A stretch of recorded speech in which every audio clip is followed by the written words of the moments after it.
Birds और mammals को छोड़कर सब कोल्ड ब्लडेड है, ठीक है। तो फ्रॉग किस में आ जाएगा? कोल्ड ब्लडेड एनिमल में जाएगा। अपना टेम्परेचर ये खुद से रेगुलेट नहीं कर पाता, ये अपना टेम्परेचर खुद से रेगुलेट नहीं कर पाता, है ना। अगर वातावरण में थोड़ा भी चेंज हो रहा है तापमान का, तो इसकी बॉडी में भी चेंज आने लगेंगे, ठीक है। तो कोल्ड ब्लडेड एनिमल्स ऐसे एनिमल्स हैं जो इन्वायरमेंटल कंडीशंस के अनुरूप अपना टेम्परेचर चेंज नहीं कर पाते।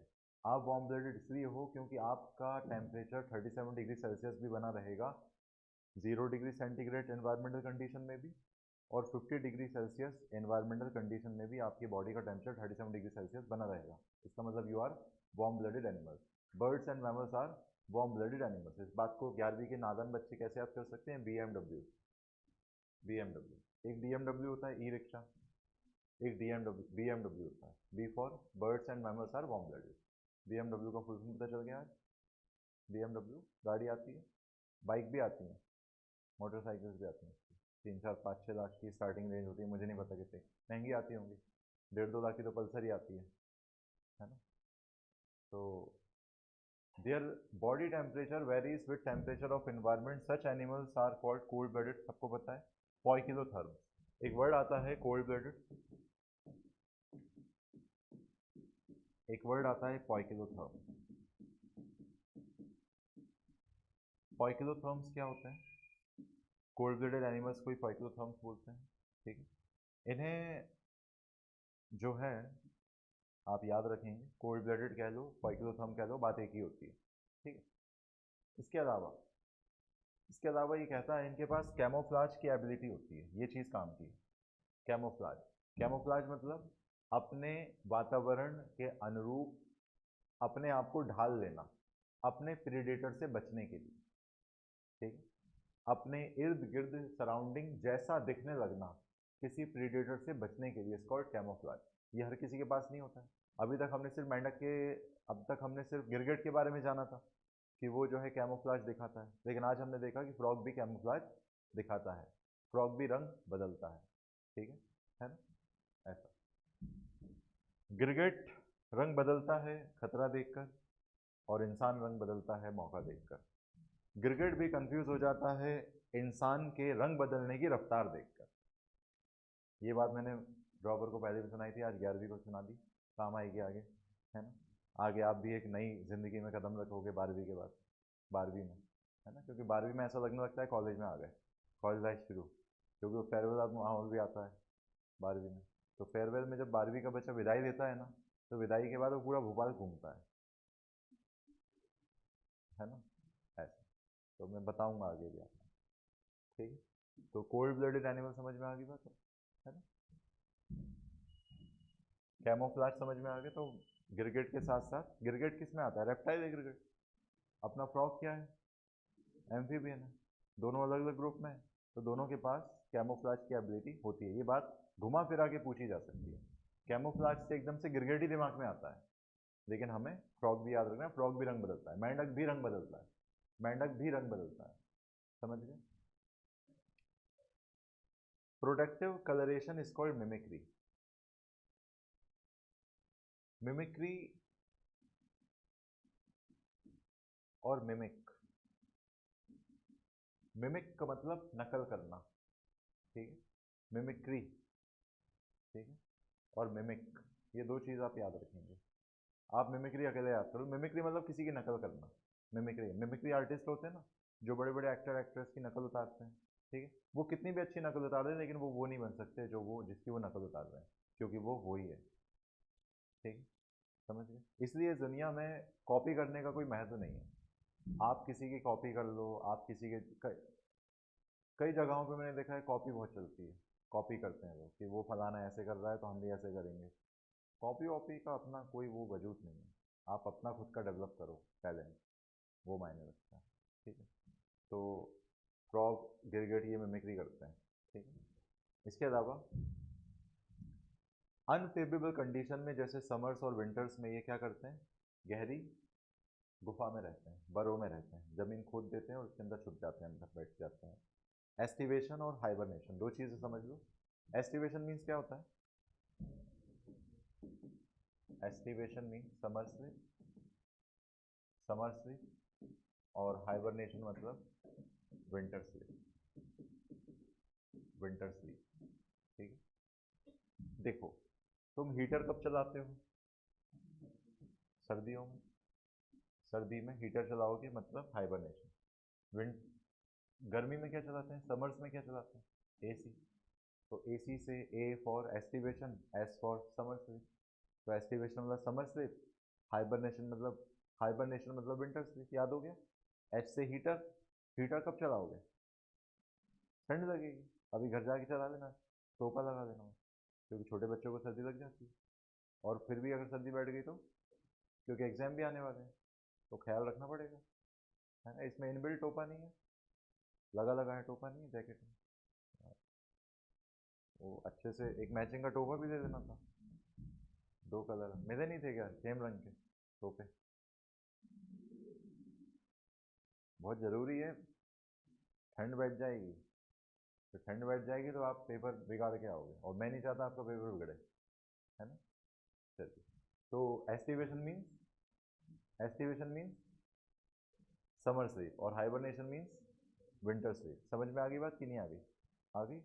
चलो, इसके बाद मॉर्फोलॉजी देख लेते हैं। अब असली खेल शुरू हो रहा है सवालों का। ठीक है, मॉर्फोलॉजी में स्किन कैसी होती है याद होना चाहिए। ठीक है, colour of dorsal side of body is generally olive green. ठीक है, डार्क इरेगुलर स्पॉट होते हैं बॉडी पर। Frog never drink water but absorb it through skin, ये एसर्शन रीजन वाले कॉन्सेप्ट में सवाल आएगा। मेंढक कभी पानी नहीं पीता, तो आप पहेली बन गई एक, कौन कभी पानी नहीं पीता? मेंढक कभी पानी नहीं पीता, क्योंकि पानी में रहता है तो क्यों पिएगा? अपनी स्किन से पानी को एब्जॉर्ब कर लेता है। ठीक है, अपनी स्किन से पानी को एब्जॉर्ब कर लेता है। ठीक है, यहाँ पे एक लिखा है यूनिफॉर्मली पाले येलो।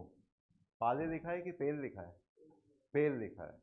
पेल मतलब हल्का पीले रंग का भी हो सकता है, ऑलिव ग्रीन का भी कलर का भी हो सकता है। ठीक है, इसकी बॉडी को हमने हेड में बांट दिया है, ट्रंक में बांट दिया है। ठीक है, नेक और टेल इसके पास एब्सेंट होते हैं। नेक, गर्दन, और टेल, पूंछ, दोनों एब्सेंट होते हैं इसके पास। मेंढक की पूंछ देखी है कभी? नहीं देखी। इसके पास एक पेयर नॉस्ट्रिल्स के होते हैं, जैसे तुम्हारे नाक में जहाँ से हवा जाती है वो नॉस्ट्रिल। ठीक है, इसके पास एक जोड़ा नॉस्ट्रिल होते हैं। आंखें इसकी उभरी हुई होती हैं, बल्ज होती हैं। निक्टिटेटिंग मेम्ब्रेन इसके पास होती है, जो इसकी आंखों को पानी में प्रोटेक्शन देती है। ठीक है, इसके अलावा इसके पास कान तो दिखते नहीं, लेकिन टिम्पैनम मौजूद होता है। टिम्पैनम एक ऐसा ऑर्गन है, एक ऐसा सेंसरी रिसेप्टर है जो सुनने में हेल्प करता है, जो सुनने में हेल्प करता है। सांप के पास भी टिम्पैनम है, फ्रॉग के पास भी टिम्पैनम है, लिजार्ड के पास भी टिम्पैनम है, आपके पास भी टिम्पैनिक मेम्ब्रेन है। ये वो चीज़ है जो साउंड वेव्स को रिसीव कर लेती है। कान दिखे या ना दिखे, टिम्पैनम अगर है तो उसके पास साउंड वेव्स को, वाइब्रेशन को महसूस करने की कैपेबिलिटी है। समझ में आ गई बात? ऐसा। इसके अलावा इसके पास फोर लिम्स होते हैं, हिंड लिम्स होते हैं। ठीक है, इतना पता होना चाहिए।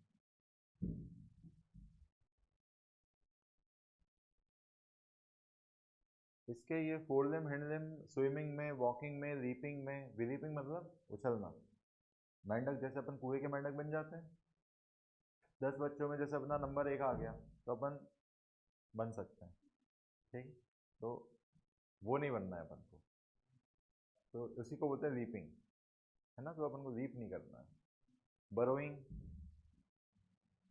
ठीक है, hind limbs and in 5 digits, they are larger and muscular than fore limbs that and in 4 digits. काम की चीज़ है।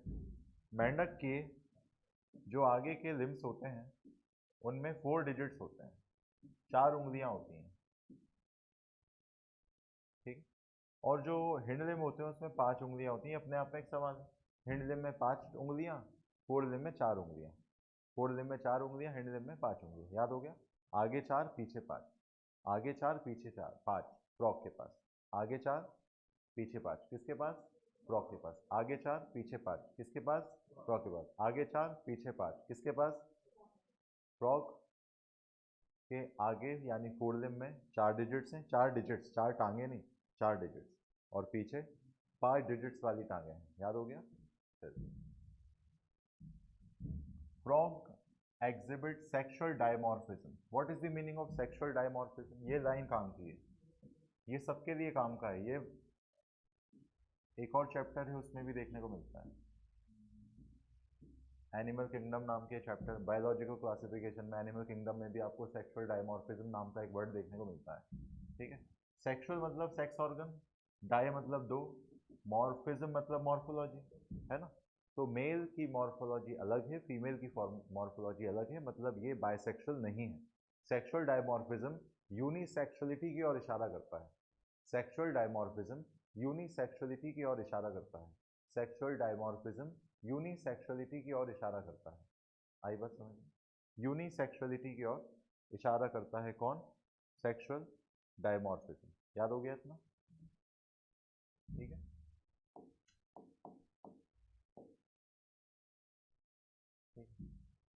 Sexual dimorphism indicate unisexuality. SDU कैसे याद कर सकते हैं? सेक्सुअल डायमॉर्फिज्म यूनिसेक्सुअलिटी की ओर इशारा करता है, एक लिंगता की ओर इशारा करता है। Presence of sound producing vocal sac. ठीक है, इनके पास वोकल सैक होते हैं जो साउंड प्रोड्यूस करते हैं। ठीक है, और इनके पास एक कॉपुलेटरी पैड होता है। कॉपुलेटरी पैड कहाँ होता है ये पूछेगा तुमसे। ठीक है, first digit of four limb. ठीक है, आगे के जो उसके हाथ हैं उसका जो पहला डिजिट है उसमें एक ऐसा उसकी जो मॉर्फोलॉजी है वो ऐसी है कि वो during the copulation female frog को होल्ड करने के काम आती है। उसे बोलते हैं कॉपुलेटरी पैड। कॉपुलेशन समझते हो? कॉपुलेशन एक पॉपुलेशन होता है। तो देखो मैं गलती क्या कर सकते हो तुम बता देता हूँ। जैसे कॉपुलेशन लिखा आएगा तो 11 का बच्चा वहाँ पे ये काट के पी लिख देगा, ऐसी गलती मत करना। कॉपुलेशन सही है। कॉपुलेशन का मतलब होता है सेक्सुअल इंटरकोर्स, सेक्सुअल कोहैबिटेशन या फिर कॉइटस। ठीक है ना। सेक्सुअल इंटरकोर्स मतलब एक प्रकार का कोर्स है, जैसे PGDC होता है, DC होता है, BCom होता है, डिप्लोमा होता है, डिग्री होती है, वैसे एक कोर्स है नहीं। इंटरकोर्स का मतलब होता है मेल और फीमेल की मैटिंग, जिसकी वजह से हम सब इस दुनिया में आए। ठीक है, मैटिंग, मैटिंग का मतलब कल ही बताया था, चटाई बिछाना नहीं होता। ठीक है, तो कॉइटस, मैटिंग, कॉपुलेशन, कोहैबिटेशन, सबका मतलब एक ही है। ठीक है, तो क्या है फ्रॉग के पास कॉपुलेटरी पैड के रूप में? First digit of four limb या हिंड लिम्ब? Four limb. याद हो गया? फोर लिम्ब, फोर लिम्ब याद रखना। ठीक है, फीमेल फ्रॉग में ही एब्सेंट होता है, ये चीज़ काम की। तो एक मेल और फीमेल को आप डिस्टिंग्विश कैसे कर पाओगे? कॉपुलेटरी पैड की मदद से कर पाओगे। तो कॉपुलेटरी पैड किसके पास है? फीमेल के पास है कि मेल के पास है? मेल के पास है। कहाँ है? फोर लिम्ब के फर्स्ट डिजिट में। याद हो गया? ठीक, एनाटॉमी देख लो फटाक से, क्या क्या है इसके पास। फ्रॉग के पास सब है जो आपके पास है, इसलिए तो फ्रॉग को बायोलॉजी लैब में पहले काटा जाता था एनाटॉमी समझाने के लिए, है ना। तो फ्रॉग के पास क्या क्या है? फ्रॉग के पास जो है वो digestive, circulatory, respiratory, nervous, excretory, reproductive system सब है। Digestive system consist of alimentary canal and digestive gland. Alimentary canal is short because frog are carnivore. Alimentary canal is short because frog are carnivore and hence the length of intestine is reduces. Line का मतलब समझा दो मेरे को। मेंढक carnivore है, मेंढक मांसाहारी है, इसलिए उसका एलिमेंट्री कैनाल छोटा है। इस लाइन का क्या मतलब हुआ? इसका मतलब ये हुआ कि हर्बीवोर का एलिमेंट्री कैनाल लंबा होता होगा। हर्बीवोर को सेलुलोज खाना है और सेलुलोज के पाचन में टाइम लगता है, इसीलिए जो हर्बीवोर होते हैं वो अपने स्टोमक से अपने फूड को वापस खींच लेते हैं, अपने अपने फूड पाइप से वापस ऊपर की ओर खींचते हैं और उसे अपने सलाइवरी अमाइलेज के साथ मिलाते हैं। इसी को हम बोलते हैं कि गाय भैंस चल रही हैं। अपने घर वाले अपन से ही बोल देते हैं कभी, ले चल ले, है ना। समझ गए? एक वर्ड जो है बोला जाता है, ठीक है ना।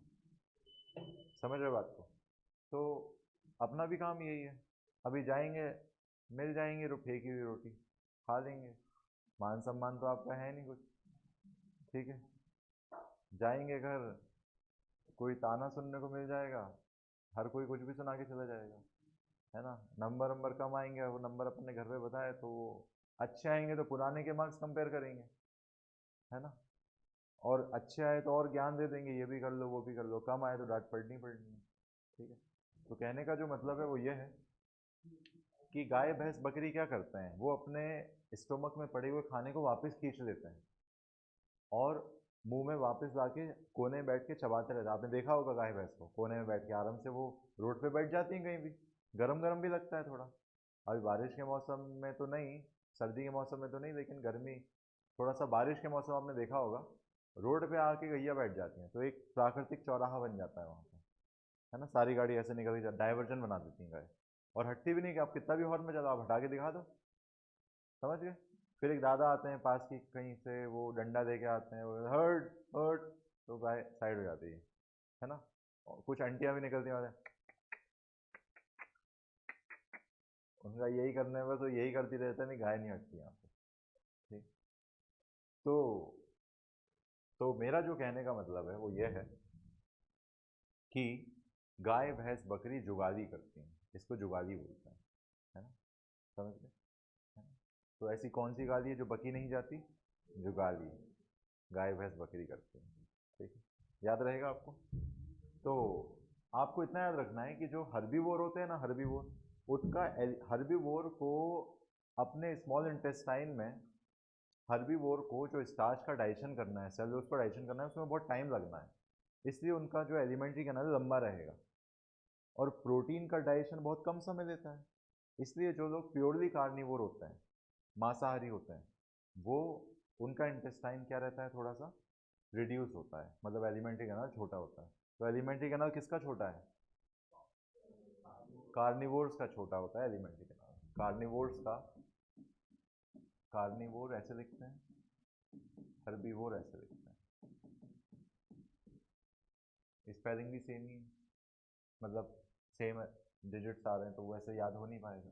तो आप याद कर लो, ऐसे याद कर लो, प्रोटीन को पचाने के लिए कम समय लगता है। प्रोटीन, मांस में प्रोटीन है, प्रोटीन को पचाने में कम समय लग रहा है। तो जो कार्निवोर है उनका इंटेस्टाइन कैसा हो जाएगा? छोटा हो जाएगा। और हर्बीवोर का इंटेस्टाइन कैसा हो जाएगा? लंबा रहेगा। याद रहेगा, ये बात आप याद रखेंगे। ठीक है। माउथ बक्कल कैविटी में ओपन होगा। ठीक है।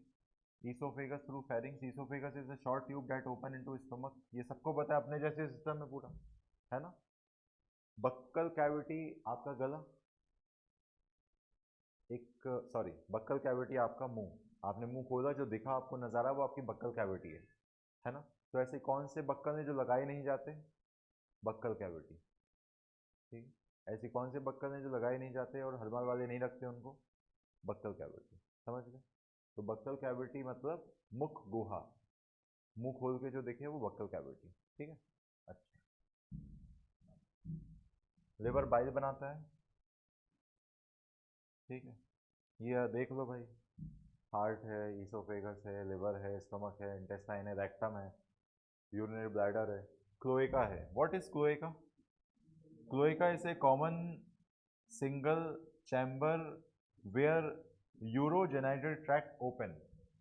यूरोजेनाइटल ट्रैक्ट जिस जगह पर ओपन हो जाए उसे कहते हैं क्लोएका। ठीक है।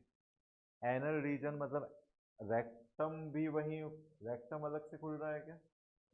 ये देखो, क्लोइकल अपर्चर। ठीक है। ये रेक्टम, यहाँ से फीकल मैटर आ गया, यहाँ से यूरिन आ गया। ठीक है। तो ये यूरिन, फीकल मैटर और रिप्रोडक्टिव ट्रैक्ट के सीक्रीशन सब एक ही जगह से रिलीज होंगे, उस जगह को कहते हैं क्लोएका।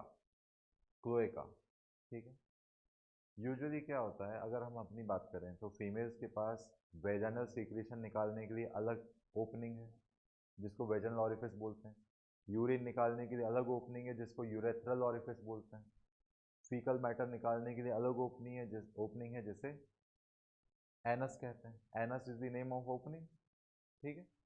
रेक्टम का जो छेद है उसे एनस बोलते हैं। ये हो गया फीमेल का। मेल के पास स्पर्म along with सीमेन या विदाउट, स्पर्म विदाउट, सीमेन विदाउट स्पर्म, और यूरिन निकालने का एक ही रास्ता है, और फीकल मैटर निकालने का एक रास्ता है। तो फीमेल के पास 3 रास्ते हैं, मेल के पास 2 रास्ते हैं, ठीक है। अब हो क्या रहा है कि फ्रॉग के पास रास्ते तो यहाँ से हैं, लेकिन वो आके एक जगह पे सारे रास्ते एक हो गए, सारे रास्ते एक हो गए।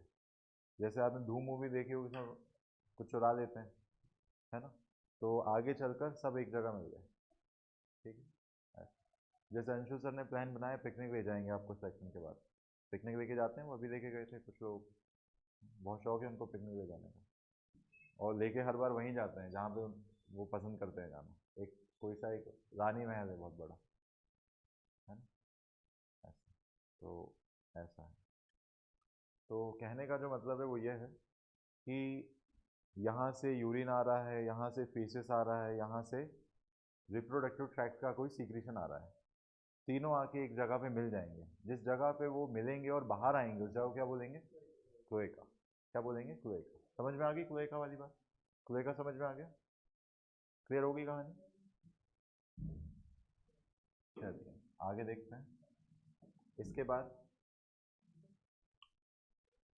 यहाँ पे क्या है? फुट का डाइजेशन है, गॉल ब्लेडर है, बाइल है, सबको पता है। बाइल क्या करता है? फैट का इमल्सिफिकेशन करता है, इमल्सिफिकेशन ऑफ फैट, ठीक है, समझ गए? ये खुद से भी पढ़ोगे तो भी आ जाएगा। पैनक्रियास है इसके पास, पैनक्रियास के पास क्या होता है? पैनक्रियास के पास कुछ एंजाइम्स होते हैं, ठीक है। P for procarboxypeptidase, A for amylase, N for nuclease, C for chymotrypsinogen, है ना, लिख देता हूँ, देखो, P for procarboxypeptidase, A for amylase, N for nuclease, C for chymotrypsinogen, CHYMOTRYPSINOGEN, ठीक है, काइमोट्रिप्सिनोजन। ये सब आपको याद रखने पड़ेंगे अगर चाहो तो, ठीक है ना। इसके अलावा बाइल किस में हेल्प करता है? बाइल फैट को इमल्सिफाई करने में हेल्प करता है। फ्रॉग तो कार्निवोर है ना, अब जो उसने मांस खाया है उसमें कार्बोहाइड्रेट भी है, प्रोटीन भी है, फैट भी है, विटामिन भी है, मिनरल भी है, दुनिया भर की चीज़ें हैं। तो उनको सेपरेटली डाइजेस्ट करने के लिए फ्रॉग के पास क्या क्या है? फ्रॉग के पास बाइल है, पैनक्रेटिक जूस है, उस जूस में क्या क्या कंटेंट है अभी बताया था, क्या क्या कंटेंट है? प्रोकार्बोक्सीपेप्टिडेज, एमाइलेज, न्यूक्लियस, काइमोट्रिप्सिनोजन। याद हो गया? कोई डाउट है यहाँ तक? कोई डाउट नहीं है? चलो आगे। फ्रॉग के बारे में ये लाइन काम की है, फ्रॉग रेस्पायर और land in water by 2 different method. In water skin act as aquatic respiratory organ, ठीक है। फ्रॉग जब पानी में रहेगा, फ्रॉग जब पानी में रहेगा, फ्रॉग जब पानी में रहेगा तो अपनी स्किन से रेस्पायर करेगा, अपनी स्किन से रेस्पायर करेगा, त्वचा से श्वसन करेगा, ठीक है। और जब पानी में रहते हुए वो श्वसन कर रहा होगा तो जो पानी में घुली हुई ऑक्सीजन होगी वो स्किन के द्वारा अंदर जाएगी, स्किन के द्वारा अंदर जाएगी। पानी खुद ब खुद फ्रॉग नहीं पिएगा, ठीक है, फ्रॉग पानी नहीं पिएगा, पानी मछलियाँ पी लेती हैं, फ्रॉग नहीं पिएगा, ठीक है, ऐसा, ठीक है। मतलब ये वही बात हुई कि आपके आपके घर में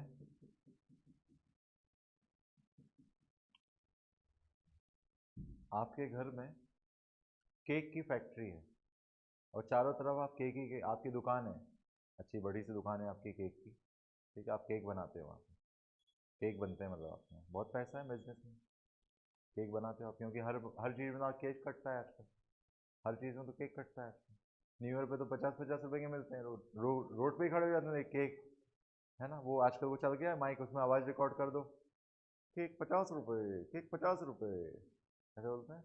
आजकल कबाड़े वालों ने भी अपना वो माइक रखना स्टार्ट कर दिया, स्पीकर, है ना, अब पहले की तरह अब चिल्लाने की जरूरत ही नहीं है, ठीक है, उसमें रिकॉर्ड कर देता हूँ, और लिया हो, तीन चप्पल लिया हो, कबाड़ा लिया हो, रद्दी पेपर लिया हो, पुराना बाटल खाली किताब पन्नी लिया हो ऐसे बोलता है, ठीक है, ऐसा। तो हम पहले ये भी ट्रेनिंग देते थे यहाँ पे, जैसे बच्चे को नहीं लग रहा पढ़ाई में, तो हम उनको आत्मनिर्भर बनाते थे ऐसे, ठीक है, आत्मनिर्भर भारत, ठीक है, ऐसा। ये और भी कई बिजनेस है हमारे, ठीक है, जैसे आपको कंडक्टर उसमें आजमाना है हाथ, ठीक है, आपको बस कंडक्टर बनना है तो उसकी भी ट्रेनिंग देते थे हम, है ना, ऐसे, ठीक है, रुक के कैसे बोलना है, ठीक है,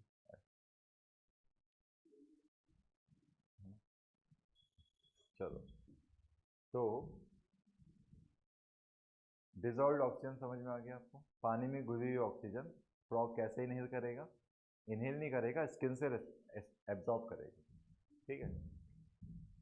इस रेस्पिरेशन को बोलते हैं क्यूटेनियस रेस्पिरेशन। बताओ इससे पहले कहाँ पे तुम्हें क्यूटेनियस रेस्पिरेशन पढ़ाया गया था? अर्थवॉर्म में, वेरी गुड, ठीक है।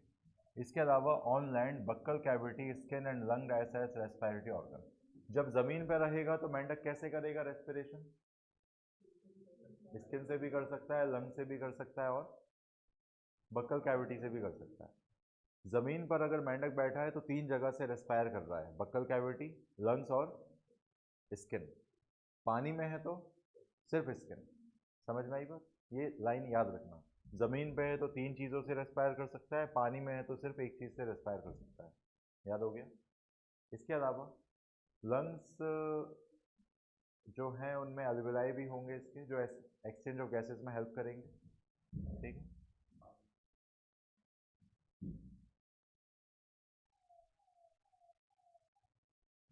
इसके अलावा हार्ट के ऊपर एक प्रोडक्टिव कवरिंग है जिसको पेरिकार्डियम बोलेंगे। रेड ब्लड सेल्स इसके पास होते हैं जो हीमोग्लोबिन से युक्त होते हैं और ऑक्सीजन को कैरी करने में हेल्प करते हैं, ठीक है। क्लोज्ड सर्कुलेटरी सिस्टम इसके पास होता है, क्लोज्ड सर्कुलेटरी सिस्टम इसके पास होता है। क्लोज्ड सर्कुलेटरी सिस्टम मतलब, क्लोज्ड सर्कुलेटरी सिस्टम मतलब कैपिलरीज की मौजूदगी होती है। आर्टरी से आर्टीरियोल में, आर्टीरियोल से कैपिलरीज में, कैपिलरी से वेन्यूल में, वेन्यूल से वेन में। ये सारी बातें आपको पता है, ठीक है। इसके अलावा ये देखो, ये लाइन काम की है। Excretory system consist of a pair of kidney, ureter, cloaca and urinary bladder.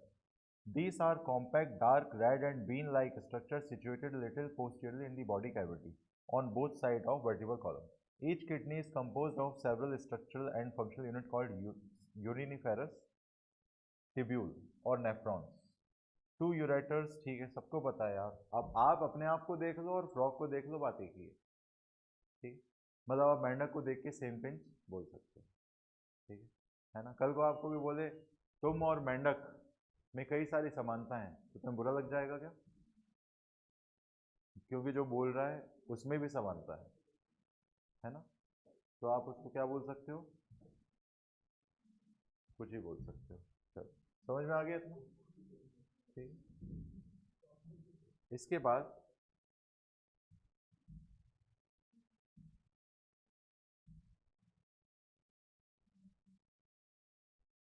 ये लास्ट की लाइन काम की थी, देखो। Ureters act as urogenal duct which open into the cloaca. In female, ureters and oviduct open separately into cloaca. ये line थोड़ी सी मुझे ऐसा लगता है काम की है नीट वालों के लिए, ठीक ठीक। मेल फ्रॉग में जो यूरेटर हैं वो यूरोजेनेटल डक्ट के जैसे बिहेव करेंगे और क्लोएका में ओपन होंगे, जबकि फीमेल में यूरेटर और ओविडक्ट सेपरेटली ओपन होंगे। यूरेटर और ओविडक्ट, देखो फीमेल ह्यूमन बीइंग में फीमेल का क्या सीन रहता है? यूरेटर कहाँ आके खुलते हैं? ब्लैडर में, ठीक। यहाँ पे आपकी किडनी है, ये यूरेटर उसमें लगे हुए, ठीक। यूरेटर और ओविडक्ट, ओविडक्ट मतलब फैलोपियन ट्यूब, इनका रास्ता अलग है फीमेल फ्रॉग में। जबकि मेल फ्रॉग की अगर बात करें तो semen along with sperm ureter को ज्वाइन कर लेता है और क्लोएका में जाके ओपन हो जाता है। समझ गए? तो मेल फ्रॉग में यूरोजेनिटल डक्ट कहाँ खुल जाती है जाके? क्लोएका में, याद रहेगा। क्लोएका समझ में आ गया? ठीक। इसके बाद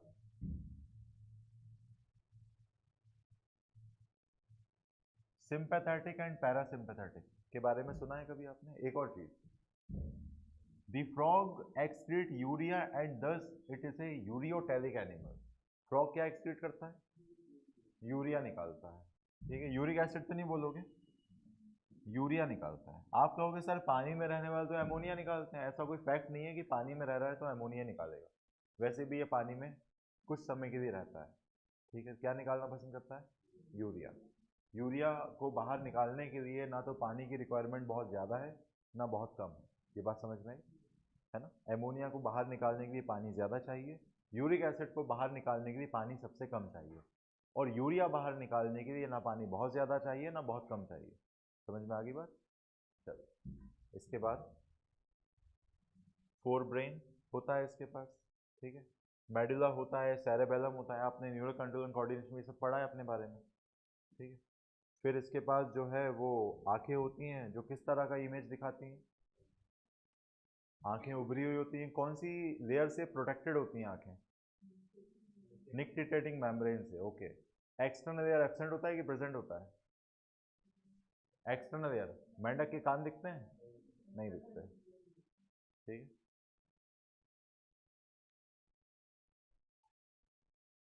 मेल के पास टेस्टिस, फीमेल के पास ओवरी। फ्रॉग के पास सेंसेशन को महसूस करने के लिए सेंसरी पैपिले होते हैं, ठीक है।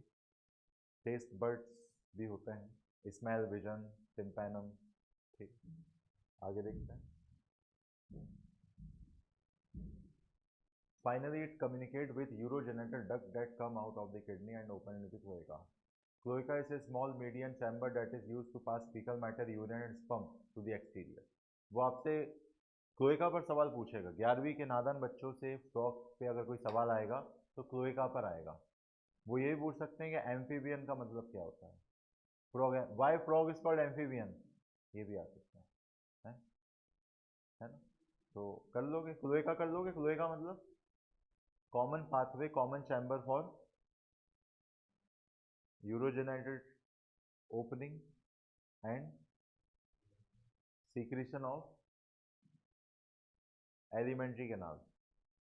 इन सब का एक कॉमन चैम्बर है, इसको क्लोएका बोलते हैं, लिखा हुआ है।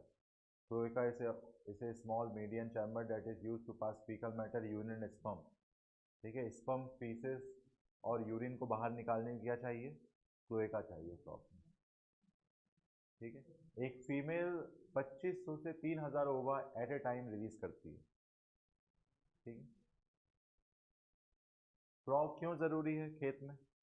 कीड़े मकोड़े खा लेते हैं तो काम आसान हो जाता है, और फसलों को कोई नुकसान पहुंचाते नहीं है क्योंकि कार्निवोर है।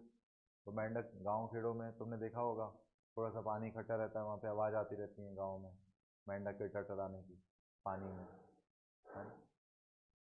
ऐसे